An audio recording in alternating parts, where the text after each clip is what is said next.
Hello students, welcome to no name engineers. आज हम सीखने वाले हैं वोल्टाइक सेल कैसे काम करता है एंड इसका इनर कंस्ट्रक्शन क्या है एंड इसमें क्या क्या सॉल्यूशन लगता है, इसमें कौन सा इलेक्ट्रोड लगता है, इसमें कैसे इलेक्ट्रिक करंट फ्लो होता है, यही सब हम लोग देखने वाले हैं।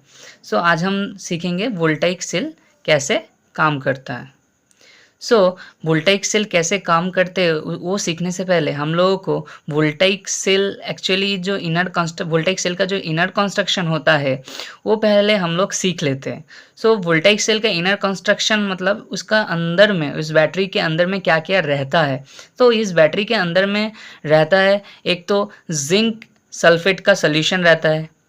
ओके, जिंक सल्फेट का सोल्यूशन एक अलग से जो ग्लास में है या बोल में है ले लिया हम लोगों ने, ग्लास जार में। एंड दूसरा वाला जो ग्लास जार है ना, उसमें हम लोगों ने कॉपर सल्फेट का सॉल्यूशन लिया है। उसके बाद क्या किया, हम लोगों ने जिंक का एक इलेक्ट्रोड लिया है एंड कॉपर का एक इलेक्ट्रोड लिया है। इसके बीच में हम लोगों ने उल्टा करके यू शेप्ड का और एक ग्लास जोड़ा है जिसको हम लोग बोलते हैं सॉल्ट ब्रिज। ओके, एंड इसके सिवा हम लोगों ने जिंक से एक वायर निकाला है या कंडक्टर निकाला है। बीच में हम लोगों ने एक गैल्वानोमीटर रखा है कि उसमें मतलब गैल्वानोमीटर हम लोगों ने इसीलिए लगाया कि करंट फ्लो हो रहा है क्या बाहर के सर्किट में, वो देखने के लिए हम लोगों ने गैल्वानोमीटर लगाया। एंड उस गैल्वानोमीटर से लेके हम लोगों ने कॉपर के रॉड से या कॉपर के रॉड तक या इलेक्ट्रोड तक हम लोगों ने एक वायर कनेक्ट किया है या कंडक्टर कनेक्ट किया है। इसके बाद क्या है, हमारा जिंक सल्फेट का जो सॉल्यूशन है, जिंक सल्फेट का इलेक्ट्रोलाइट भी कह सकते हैं हम लोग या सॉल्यूशन भी कह सकते हैं कि वाटर में हम लोगों ने क्या किया, जिंक सल्फेट का नमक जो है उसको मिला दिया। एंड वो जो कलर होता है ना, वो वाटर के कलर में होता है या उसका कोई कलर ही नहीं होता। अगर वाटर में हम लोग जिंक सल्फेट को मिला दे उसका कोई कलर ही नहीं होता, मतलब वो कलरलेस होता है। एंड कॉपर सल्फेट को अगर हम लोगों ने मिलाया हाँ वाटर में, तो हमारा ब्लूइश टाइप का कलर जनरेट होता है या ब्लूइश टाइप का कलर आता है। ओके, इसके बाद क्या होता है, हमारा ये जो ZnSO4 मतलब जिंक सल्फेट है हमारा, ये क्या करेगा, ये इसमें तो सोल्यूशन डूबा हुआ है ना, हमारा जिंक का इलेक्ट्रोड डूबा हुआ है। हाँ, एंड ये यहाँ से क्या होगा, जिंक क्या होगा, ऑक्सीडाइज्ड होगा। अभी ये जिंक ऑक्सीडाइज्ड होना मतलब क्या, ये जिंक ऑक्सीडाइज होगा मतलब जिंक से 2 इलेक्ट्रॉन निकल के बाहर की तरफ जाएगा।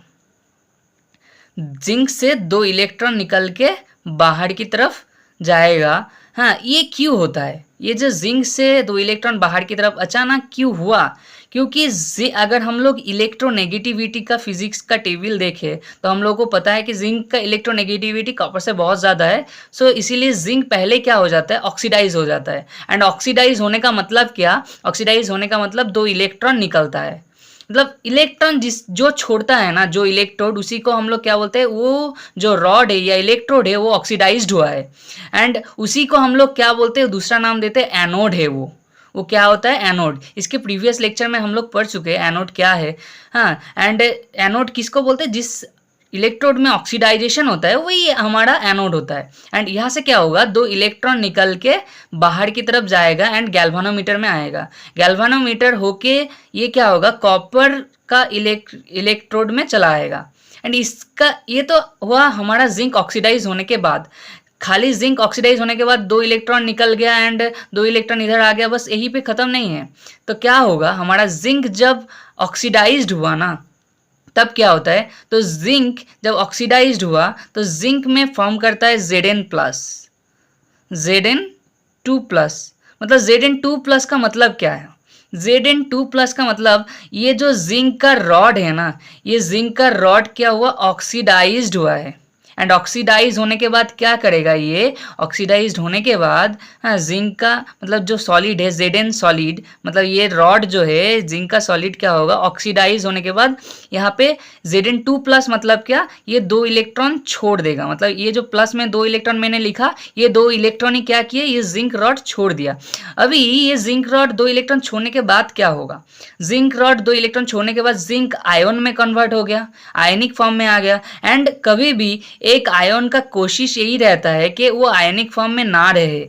सो क्या होगा इस जिंक का, देखते आगे।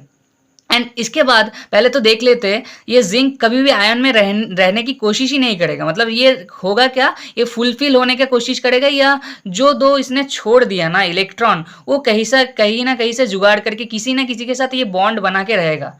ठीक है। एंड इसके बाद क्या होगा, ये जो दो इलेक्ट्रॉन निकला ना, ये जिंक रॉड से निकला, निकल के ये गैल्वानोमीटर में गया, गैल्वानोमीटर से कॉपर इलेक्ट्रोड में आया। कॉपर इलेक्ट्रोड क्या होगा, कॉपर इलेक्ट्रोड ये दो इलेक्ट्रॉन को क्या किया, एक्सेप्ट किया।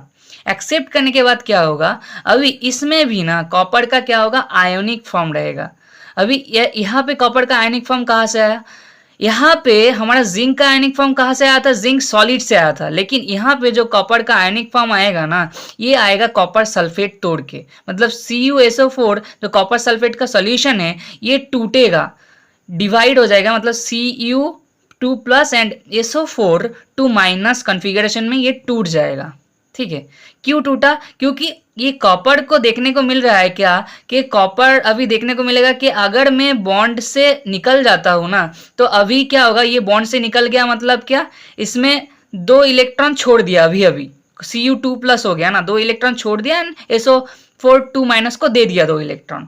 सो इससे क्या होगा, अभी कॉपर को देखने को मिलेगा, अगर मैं उससे बॉन्ड से निकल गया एंड दो इलेक्ट्रॉन मुझे बाहर से मिल रहा है ना, तो वो क्या करेगा, वो जो ये अभी कॉपर आयन बना ना, कॉपर सल्फेट को तुड़वा के या इसका जो बॉन्ड है ये तोड़ के, तो वो क्या करेगा, कॉपर का जो 2+ आयन है वो कोशिश करेगा, मुझे अभी मौका मिल रहा है सॉलिड फॉर्म में जाने का। सो ये जो दो इलेक्ट्रॉन आया ना, अभी अभी जिंक आयन से आ गया ना, जिंक आयोनाइज्ड हो गया या ऑक्सीडाइज्ड होके जो दो इलेक्ट्रॉन आया ना, वो दो इलेक्ट्रॉन क्या करेगा, कॉपर का जो आयन है वो दो इलेक्ट्रॉन लेके कॉपर का सॉलिड फॉर्म करवा देगा। कॉपर का क्या करवा देगा, सॉलिड फॉर्म करवा देगा। तो मतलब क्या होगा, यहाँ पे CuSO4 का बॉन्ड टूटा एंड कॉपर क्या हो गया, कॉपर सॉलिड फॉर्म में चला गया। एंड इस जो वाटर का सॉल्यूशन है उसमें तभी भी क्या होगा ना, SO4 2- का जो आयन है वो क्या होगा, ये जो हमारा सॉल्यूशन है, कॉपर के सॉल्यूशन, कॉपर सल्फेट का सॉल्यूशन है, यहाँ पे ये आयनिक फॉर्म में रहेगा। एंड कॉपर का जो ये सॉलिड फॉर्म कन्वर्ट हुआ ना, ये क्या होगा, ये जो हमारा इलेक्ट्रोड है ना कॉपर का, यही इलेक्ट्रोड में यहाँ पे जमा हो जाएगा। तो यही इलेक्ट्रोड में क्या होगा, जमा हो जाएगा। एंड यहाँ पे जो जिंक ऑक्सीडाइज हुआ था ना, मतलब क्या हुआ, यहाँ का जिंक का जो टुकड़ा हमारा निकल गया। मतलब जिंक इलेक्ट्रोड से जिंक का क्या हुआ, टुकड़ा मतलब बिगल नहीं गया, ये करोशन हो गया, मतलब निकल गया। उसको क्या बोलते, करोशन बोलते, इंग्लिश में तो करोशन बोलते। हाँ, मतलब क्या हो गया, क्षय हो गया बोलते हैं ना, तो यहाँ से क्षय हो जाता है। तो यहाँ पे क्षय हो गया मतलब कि ये घटेगा ना, जिंक का इलेक्ट्रोड थोड़ा घटा। एंड कॉपर में क्या हो गया, कॉपर में जिंक का जो फॉर्म है वो ऐड नहीं हुआ, कॉपर का ही सॉलिड फॉर्म ऐड हुआ है। मतलब जिंक धीरे धीरे घट रहा है एंड कॉपर धीरे धीरे बढ़ रहा है। इतना समझ में आया। इसके बाद क्या, हमारा जो सल्फेट का आयोनिक फॉर्म है ना, ये जो सल्फेट का आयोनिक फॉर्म अभी भी यहाँ पे हमारा कॉपर के सॉल्यूशन में, कॉपर सल्फेट के सॉल्यूशन में तैर रहा है। अभी कभी भी ना, मैंने जैसे बोला जिंक जैसे नहीं रहेगा आयोनिक फॉर्म में, वैसे ही सल्फेट जो है ना वो भी नहीं रहेगा आयोनिक फॉर्म में। तो सल्फेट क्या करेगा, हमारा सल्फेट यहाँ पे बीच में हम लोगों ने क्या लगाया, सॉल्ट ब्रिज। तो ये सॉल्ट ब्रिज से क्या होगा, हमारा ये जो K2SO4 है ना, सॉल्ट ब्रिज में हम लोग और एक नमक रखते हैं, उसका नाम है K2SO4। तो यहाँ पे क्या होगा, K2 अलग फॉर्म में जाएगा, K2 का अलग पोजीशन होगा एंड SO4 2- का अलग पोजीशन होगा। ठीक है, यहाँ पे दो पार्ट में डिवाइड हो गया। अभी क्या होता है, ये जो SO4 2- कॉपर के सल्फेट के यहाँ पे तैर रहा था ना, ये क्या होगा, ये जो सल्फेट फॉर्म है ये जुड़ जाएगा, यहाँ पे K2 बस रहेगा, जो K2 का नमक रहेगा ना पोटेशियम का, उससे जुड़ जाएगा। कौन सा वाला, ये जो हमारा ये कॉपर सल्फेट के अंदर जो हमारा आयोनिक फॉर्म सल्फेट का तैर रहा है, वो हमारा पोटेशियम के साथ क्या हो गया, एडेड अप होके SO4 2- एडेड अप होके क्या करेगा, हमारा K2SO4 ही रखेगा। K2SO4 ही क्या करेगा, बैलेंस करेगा। मतलब यहाँ से SO4 2- यहाँ पे कॉपर सल्फेट के सॉल्यूशन में ही तैर रहा था, वो आयनिक फॉर्म में नहीं रह के क्या हुआ, K2SO4 का जो मतलब सॉल्ट ब्रिज है उसमें से क्या किया, SO4 2- को अलग कर दिया। K2 से SO42 माइनस को अलग करके क्या हुआ, नीचे वाला जो यहाँ पे कॉपर सल्फेट के अंदर जो सल्फेट फॉर्म अलग से बना, तो वो क्या होगा K2SO4 के साथ, मतलब K2 के साथ क्या होगा, एडेड अप हो जाएगा। तो क्या बनाएगा, K2SO4 बनाएगा। तो आप बोलोगे सर ये जो हमारा SO42 माइनस यहाँ से अलग हो गया ये कहा जाएगा, अरे ये जाएगा यहाँ पे जो जिंक का जो आयोनिक फॉर्म बना ना, ये तो अभी अनबैलेंस्ड है, अभी ये तो आयोनिक फॉर्म में है, तो यहाँ पे क्या होगा, जो जिंक का आयोनिक फॉर्म रहेगा ना Zn2 प्लस का, इसके साथ आके बॉन्ड करेगा ये वाला SO42 माइनस। अभी यहाँ पे क्या क्रिएट होगा, ZnSO4। सो यहाँ पे सॉल्यूशन क्रिएट हुआ। इस कंडीशन में हमारा क्या क्रिएट हुआ, सॉल्यूशन क्रिएट हुआ Zn का। मतलब क्या, कंटिन्यूअसली यही प्रोसेस चल रहा है एंड जिंक इलेक्ट्रोड क्या होगा, धीरे धीरे करोशन होके छोटा होता जाएगा, कंटिन्यूअसली छोटा होता जाएगा। हाँ, एंड कॉपर क्या होगा, मोटा होता जाएगा। एक क्या होगा हमारा छोटा हो जाएगा, एक क्या होगा मोटा हो जाएगा। क्यों मोटा हुआ, एक यहाँ से जिंक से हमारा क्या हुआ, जिंक इलेक्ट्रोड से क्या हुआ, इलेक्ट्रॉन घट रहा है, मतलब आयोनिक फॉर्म में जा रहा है, क्योंकि यहाँ पे तो ऑक्सीजन नहीं है, यहाँ पे ऑक्सीजन की उपस्थिति नहीं है, इसलिए क्या होगा, ये जिंक कंटिन्यूअसली करोशन हो जाएगा एंड छोटा हो जाएगा। एंड यहाँ से कंटिन्यूअसली दो दो इलेक्ट्रॉन करके निकलता रहेगा, गैल्वानोमीटर से जाएगा। अगर गैल्वानोमीटर के यहाँ पे थोड़ा बल्ब लगाया भी होता ना, तो वो बल्ब क्या करता, या मतलब जो एलईडी होता वो क्या करता, ग्लो कर जाता, आराम से ग्लो कर जाता। तो क्योंकि इलेक्ट्रॉन यहाँ से निकल रहा है ना, तो उसी वहीं पे ना हम लोगों ने लाइट ना लगा के गैल्वानोमीटर लगाया कि उसी इलेक्ट्रॉन को हम लोग या करंट को हम लोग क्या कर सकते हैं, काम में ला सकते हैं। तो यही हमारा वोल्टाइक सेल का बेसिक कंस्ट्रक्शन है। एंड इसमें हम लोगों ने सॉल्ट ब्रिज जो रखा है ना, यहाँ पे जो आयोनिक फॉर्म क्रिएट हो रहा है, बार बार आयन क्रिएट हो रहा है, सल्फेट का आयन क्रिएट हो रहा है, जिंक का आयन क्रिएट हो रहा है, ये आयन कभी भी आयोनिक फॉर्म में नहीं रहेगा। तो इसी को बैलेंस करने के लिए हम लोगों ने सॉल्ट ब्रिज लगाया है। एंड सॉल्ट ब्रिज ना डायरेक्टली हमारा यहाँ पे केमिकल रिएक्शन हुआ ना, इसमें पार्टिसिपेशन किया ही नहीं। सो कैसे किया कि बैलेंस किया, इसने जो आयोनिक फॉर्म बना ना उसको बैलेंस किया। एंड इससे क्या हुआ, हमारे बाहरी सर्किट में करंट फ्लो हुआ। बाहरी सर्किट में कहाँ से कहाँ करंट फ्लो हुआ, कैथोड टर्मिनल से करंट फ्लो हुआ एनोड टर्मिनल के तरफ। एंड यहाँ पे एनोड टर्मिनल से इलेक्ट्रॉन का फ्लो हुआ कैथोड टर्मिनल के तरफ। मतलब बोल सकते हैं जिंक से कॉपर की तरफ इलेक्ट्रॉन का फ्लो हुआ एंड कॉपर से जिंक की तरफ करंट का फ्लो हुआ। ओके, एंड इसके बाद देख लेते हैं हमारा जो रियल इक्वेशन है वो कैसे बन रहा है। हमारा ये ऑक्सीडेशन एंड रिडक्शन का हम लोगों ने फिर से लिखा है। तो ये कैसे हुआ, जिंक सॉलिड से क्या हुआ, यहाँ पे थोड़ा गलत है, तो जिंक सॉलिड से क्या हुआ, जिंक आयन कन्वर्ट हो गया एंड 2 इलेक्ट्रॉन इसने छोड़ दिया। तो ये हुआ हमारा oxidation state. And reduction state में क्या हुआ, कॉपर के साथ 2 इलेक्ट्रॉन आया एंड कॉपर सॉलिड फॉर्म कर दिया, ये हुआ हमारा रिडक्शन। एंड रिडक्स रिएक्शन में क्या हुआ, हम लोग देख रहे हैं कि जिंक सॉलिड एंड कॉपर का जो एक्वस फॉर्म है, मतलब कॉपर सल्फेट का जो एक्वस फॉर्म है, वो दोनों को हम लोगों ने रिएक्शन में लाया। तो क्या देखा, जिंक एक्वस फॉर्म में चला गया, जिंक जो हमारा इलेक्ट्रोड था वो एक्वस फॉर्म में जा रहा है। एंड कॉपर का जो एक्वस फॉर्म है वो एक्वस फॉर्म से कॉपर क्या बना रहा है, सॉलिड बना रहा है।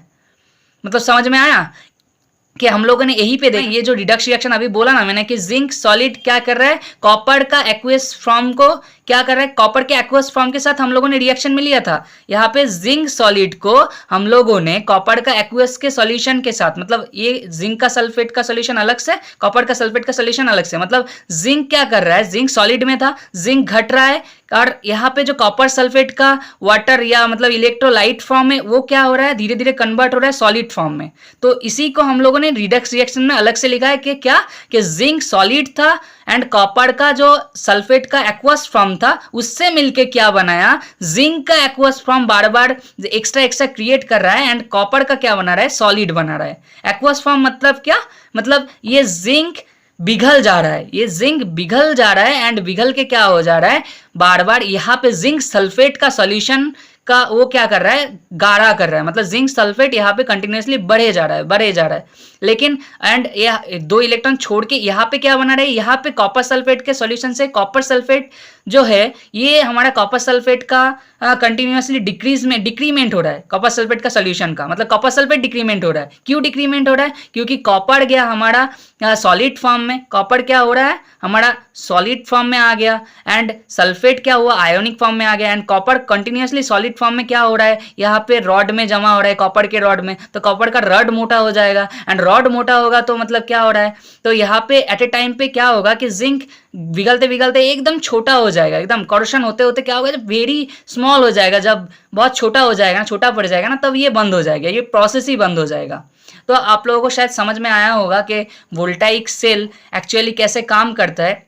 अगर आपको कोई डाउट्स है तो प्लीज़ कमेंट सेक्शन में ज़रूर बताना, and thank you for watching.